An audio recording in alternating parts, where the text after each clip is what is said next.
नमस्कार, मैं हूं दिव्या और आप देख रहे हैं आंखें न्यूज 24। आइए सबसे पहले नजर डालते हैं आज के मुख्य समाचारों पर।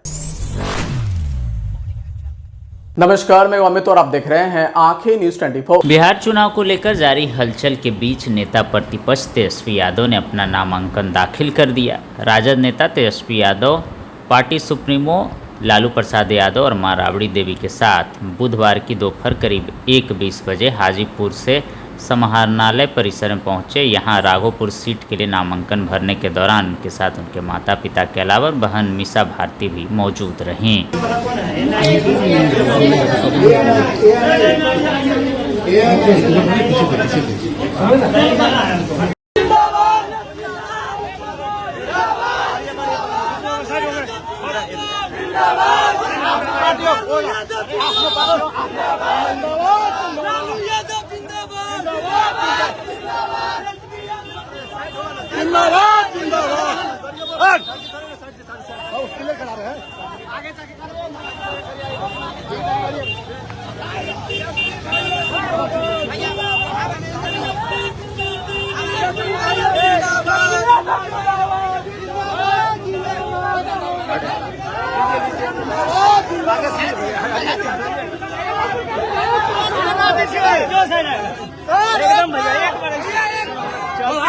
एक बार कर दीजिए, एक बार 20,000 पर तेजस्वी जी।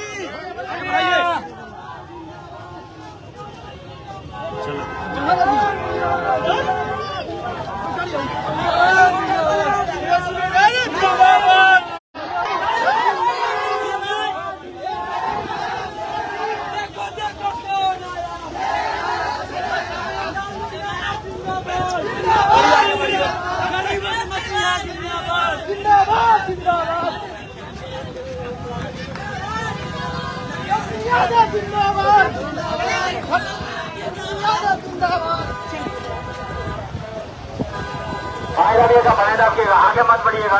आप लोग जहाँ है उसी तरह से स्वागत कीजिएगा, आगे मत बढ़िएगा। डिस्टर्ब हो रहा है, लेट हो रहा है।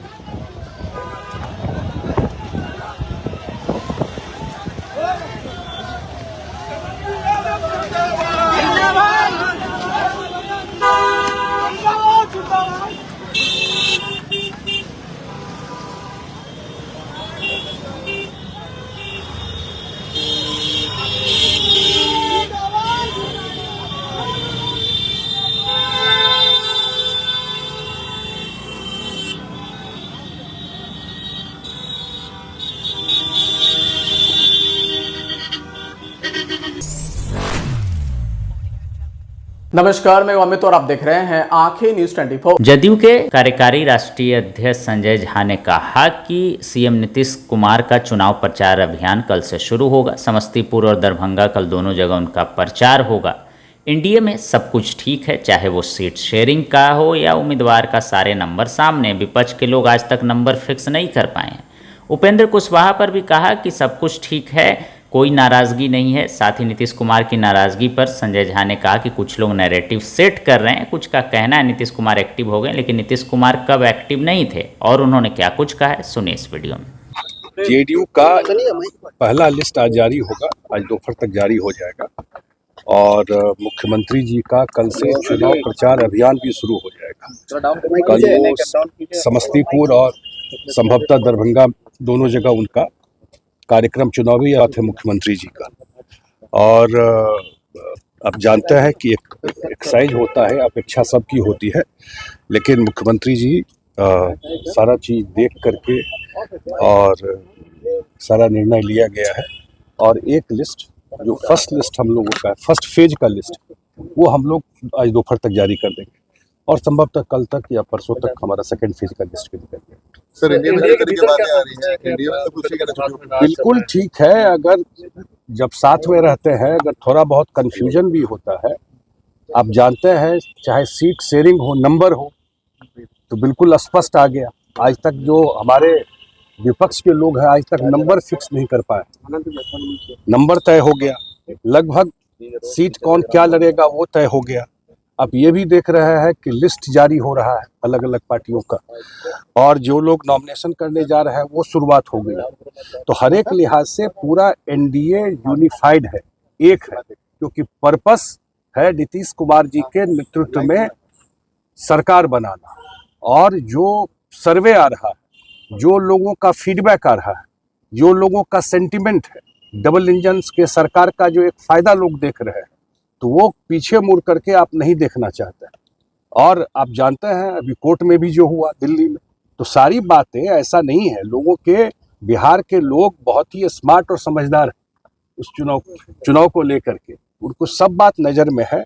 और जब मुख्यमंत्री जी का कल से प्रारंभ हो कार्यक्रम, तो फिर एक अलग माहौल से लेकिन एक सवाल ये है कि कहा जा रहा है विपक्ष की ओर से कि एनडीए नेताओं में ही आपस में सिर्फ फुटबॉल है या कहाँ से? जेडीयू में क्यों कुछ होगा?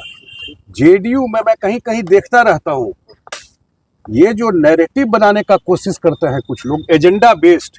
मैं जानता हूँ कि बहुत सारे आजकल लोग जो आपके प्रोफेशन में भी है, वो एजेंडा लेकर चलते हैं कि नीतीश कुमार ने कमान संभाला। अरे कमान छोड़ा कब? कमान संभाले हुए है, पूरा बिहार का भी कमान संभाले हुए हैं और पार्टी का भी कमान संभाले हुए है। इस पार्टी में जो भी निर्णय होता है नीतीश कुमार जी के कंसेंट, उनके विचार के बाद ही होता है। सब उनसे डिस्कस। हाँ, वो डेमोक्रेटिक आदमी, ऑटोक्रेट नहीं है, वो सबसे चर्चा करते हैं, सबका फीडबैक लेते हैं, अब फिर निर्णय लेते हैं। लेकिन अंतिम मुहूर्त किसी भी चीज पर मुख्यमंत्री जी लगता कि अब ऐसा नैरेटिव, मैं आप लोगों से भी आग्रह करता हूं, जो कुछ लोग इस तरह का अफवाह फैलाते हैं, और बिहार के जनता को भी मैं आगाह करना चाहता हूं आप लोगों के माध्यम से कि भाई अफवाह फैलाने भी बहुत सारे लोग आजकल घूम रहे हैं। इस सब अफवाह पे मत ध्यान दीजिए जब तक ऑथेंटिक सोर्स से बात नहीं आए किसी भी तरीके का।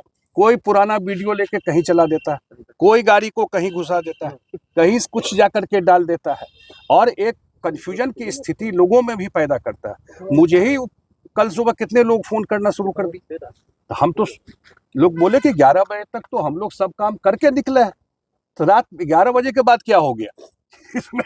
तो इसलिए ये इस तरह का अफवाह, एनडीए लार्जर पर्पस ये है कि बिहार के जनता का कल्याण, जो मुख्यमंत्री जी ने 20 साल में करके दिखाया। लार्जर पर्पस ये है कि बिहार में रोजगार के लिए जो प्रॉमिस किया है 1 करोड़ लोगों को नौकरी के लिए, वो इंतजाम कैसा होगा। लार्जर पर्पस ये है कि बिहार में जो बिग टिकट्स, बड़े बड़े 6 लेन हाईवे आ रहे हैं, पटना मेट्रो को जो एक्सपेंड करना है, या बिहार में जो अन्य क्षेत्रों में सहयोग से काम करना है, वो पर्पस है। उसके लिए सरकार नीतीश जी के नेतृत्व में बना। सर, हम खुल के अगर पूछे एक समय में, जैसे आपने अफवाह को लेकर कहा, ये बातें खुल कर आई थी कि कहीं आरजेडी जेडीयू साथ में आ जाएगी, तो अब आप सोचिए, नीतीश कुमार जी ने शायद टाइम एंड अगेन, मुझे लगता है 10 बार ये बात स्पष्ट कहा है और खुले मन से कहा है, ये अब संभव नहीं है, बार बार कहा। और इसको जो अफवाह फैलाने वाले लोग हैं, क्योंकि मैं जानता हूं उनको पता है कि रिजल्ट क्या होने वाला है, ये क्यों कर रहे हैं। दीवाल की लिखावट पढ़िए, लोगों को पता है रिजल्ट क्या होने। ये बिल्कुल दहशत में है, इनको बिहार का चुनाव का रिजल्ट की जानकारी है, लोगों का फीडबैक है, महिलाओं का मूड कैसा है, युवाओं का मूड कैसा है, सब पता है इनको। तो अंतिम जो है कि इसमें कंफ्यूजन पैदा करो, लेकिन ये संभव नहीं है। नीतीश जी के नेतृत्व में पूरा एनडीए एक है। आप लोगों ने भी देखा, पूरे बिहार में 243 विधानसभा में एनडीए सम्मेलन हुआ, 5 पार्टी के लोग गए, प्रधानमंत्री जी का कितना सारा कार्यक्रम यहाँ पर हुआ है, मुख्यमंत्री जी प्रगति यात्रा से लेके लगातार, जो लास्ट डे जिस दिन अनाउंसमेंट इलेक्शन का हुआ, उस दिन भी वो मुजफ्फरपुर के सकरा में थे। इसलिए लगातार सारा कार्यक्रम चल रहा है, और मुझे लगता है कि पूरा एनडीए एक होकर के इतना डिसाइसिव मैंडेट आने वाला है, जो 2010 के मैंडेट को भी पार करेगा। एक सेकंड आज भी देख रहा है, विपक्ष में कुछ भी तय नहीं है। मैं इस पे कमेंट नहीं करना चाहता था, कुछ भी तय है, नंबर, सीट, जो एक स्थिति है उसमें। इसलिए उन लोगों को पता है कि रिजल्ट क्या होने वाला है, इसीलिए सर मुख्यमंत्री कहीं और भी दो जगह नॉमिनेशन में जा रहे हैं, कहीं और भी जाने का सेकंड फेज में वगैरह कुछ प्रोग्राम? हाँ, आगे तय होगा। अभी कल से उनका शुरुआत है यात्रा का, माने चुनावी यात्रा का, और आगे उनका अन्य जगह कार्यक्रम लगेगा उनका। फिर वो कैंप भी करते हैं। आप सब जानते हैं कि वो जब सीमांचल में या कोसी में जब उनका कार्यक्रम होता है तो वहीं कैंप, मधेपुरा में कैंप करके वो पूरा वहाँ से कैंपेन करते हैं। तो वो सारा जो उनका ट्रेडिशनल रहा है पास्ट का, उनका उसी तरह से कैंपेन। सर उपेंद्र कुशवाहा जी को लेकर के कहा जा रहा है नाराज, वो भी दिल्ली गए हैं। बिल्कुल, उपेंद्र कुशवाहा जी हम लोगों के महत्वपूर्ण सहयोगी हैं, बिल्कुल साथ हैं, और जब एक साथ रहते हैं, अगर कोई कंफ्यूजन रहता है तो सब मिलकर उसको रिजॉल्व करते हैं। नमस्कार, मैं अमित और आप देख रहे हैं आंखें न्यूज 24। दिल्ली की सीएम रेखा गुप्ता पटना पहुंच चुकी हैं। दरअसल वो बिहार के उप मुख्यमंत्री विजय सिन्हा के नॉमिनेशन में शामिल होंगी। पटना पहुंचने के बाद रेखा गुप्ता ने कहा कि बिहार आई हूं, बिहार की धरती को मेरा प्रणाम है। बिहार में विकास की रफ्तार देनी है। बिहार में हर जगह बहार है और विकास कार्यों की भरमार है। इस बार भी बिहार में निश्चित रूप से मोदी जी और नीतीश जी की ही सरकार आएगी। और उन्होंने क्या कुछ कहा, सुनिए इस वीडियो में। बिहार में विकास को रफ्तार देनी है, और मैं देख रही हूँ कि बिहार में हर जगह बहार है और विकास कार्यों की भरमार है। और निश्चित रूप में इस बार भी मोदी जी और नीतीश जी की सरकार है। मेरी ओर से हम इस विकास की रफ्तार को बढ़ाना चाहते हैं, और उसमें गति देने के लिए मैं खुद भी इसका हिस्सा बनने के लिए बिहार की धरती पे आई हूँ। बिहार में विकास को रफ्तार देनी है, और मैं देख रही हूँ कि बिहार में हर जगह बहार है और विकास कार्यों की भरमार है। और निश्चित रूप में इस बार भी मोदी जी और नीतीश जी की सरकार है। मेरी ओर से हम इस विकास की रफ्तार को बढ़ाना चाहते हैं, और उसमें गति देने के लिए मैं खुद भी इसका हिस्सा बनने के लिए बिहार की धरती पे आई हूँ। समाचारों में वक्त हो चला एक छोटे से अंतराल का। पटना में कई वर्षों से शिक्षा में अहम योगदान दे रहा है Gyansthali high school Alamganj Patna city, जहां 10वीं और 12वीं की बोर्ड परीक्षाओं में 100% अंक प्राप्त कर रहे हैं बच्चे। एक ऐसा स्कूल जहां न केवल होती है पढ़ाई, बल्कि साथ ही साथ होती है कल्चरल एक्टिविटी, स्पोर्ट्स एक्टिविटी से जुड़े गेम्स, मैथ ओलंपियाड से लेकर साइंस ओलंपियाड, जहां बच्चों के लिए स्कूल कैंपस अत्याधुनिक सुविधाओं से लैस, छोटे बच्चों के लिए वाहन और ट्रांसपोर्ट की विशेष सुविधा। तो देर किस बात की, आज ही कराएं अपना नामांकन Gyansthali high school Alamganj Patna city में, जहां नामांकन की प्रक्रिया जारी है। संपर्क करें पुलिस चौकी Alamganj main road near Alamganj थाना पटना बिहार 800007। समाचारों में आपका फिर से स्वागत है। नमस्कार, मैं अमित और आप देख रहे हैं आंखें न्यूज 24। एनडीए में सीट शेयरिंग का मामला तय हो चुका है। उपेंद्र कुशवाहा को मिले सीटों पर ऐसा कहा जा रहा है कि उपेंद्र कुशवाहा उससे ज़्यादा खुश नज़र नहीं आए हैं। अब इसी को लेकर कांग्रेस सांसद अखिलेश सिंह ने उपेंद्र कुशवाहा पर कहा कि उपेंद्र कुशवाहा तो मेरे मित्र हैं और महागठबंधन में उनका स्वागत है। उपेंद्र कुशवाहा जी को महागठबंधन में आना चाहिए। और उन्होंने क्या कुछ कहा है, सुनिए इस वीडियो में। और लीडर को हमेशा माँ बाप समझता हूँ, ये नाराजगी का कहाँ ये है? आज सर लिस्ट आ जाएगी सर, आज लिस्ट आ जाएगी सर। ले ही लिए ना, हम कह रहे हैं कि हमको नहीं देना था। सीट शेयरिंग का ऐलान आप लोग कब तक कर देंगे? सर 17 को नॉमिनेशन है, 17 को नॉमिनेशन है सर। नॉमिनेशन में रैली थोड़ी करना है, तुरंत हो जाएगा। उम्मीदवार तो तय करना होगा ना सर।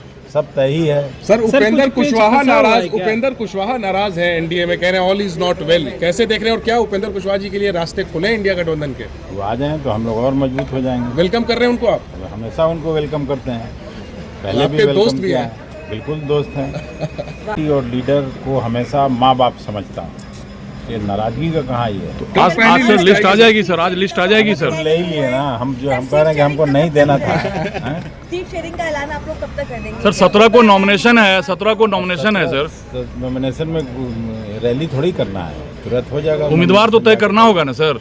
सब तय ही है सर। उपेंद्र कुशवाहा नाराज है एनडीए में, कह रहे हैं ऑल इज नॉट वेल। कैसे देख रहे हैं, और क्या उपेंद्र कुशवाहा जी के लिए रास्ते खुले इंडिया गठबंधन के? वो आ जाएं तो हम लोग और मजबूत हो जाएंगे। नमस्कार, मैं अमित और आप देख रहे हैं आंखें न्यूज 24। बीजेपी कार्यालय में दूसरे दिन भी जमकर हंगामा देखने को मिला। रामसूरत राय के टिकट काटने पर उनके समर्थकों ने भाजपा कार्यालय के बाहर जमकर हंगामा किया और उन्होंने लगातार नारेबाजी भी की। रामसूरत राय के समर्थक बीजेपी से टिकट काटने पर नाराज दिखे, वहीं पर जमकर वो हंगामा करते हुए नजर आए। मेरा टिकट कैसे छीना?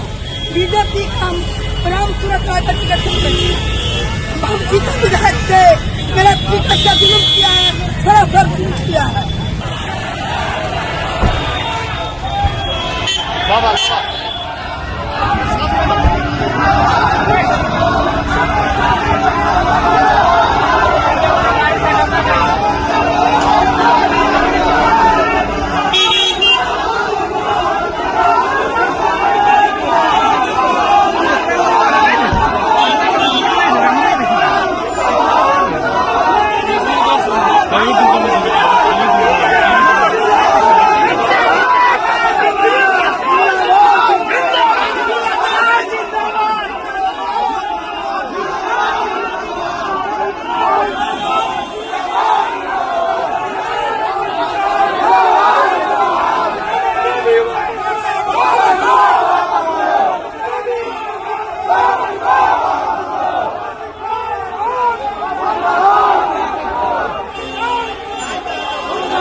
अगर आपने अभी तक हमारे चैनल को सब्सक्राइब नहीं किया है तो हमारे चैनल को जल्द से जल्द सब्सक्राइब करें, लाइक करें और शेयर करें। देश और दुनिया की तमाम खबरों को देखने के लिए लगातार देखते रहें आंखें न्यूज़ 24।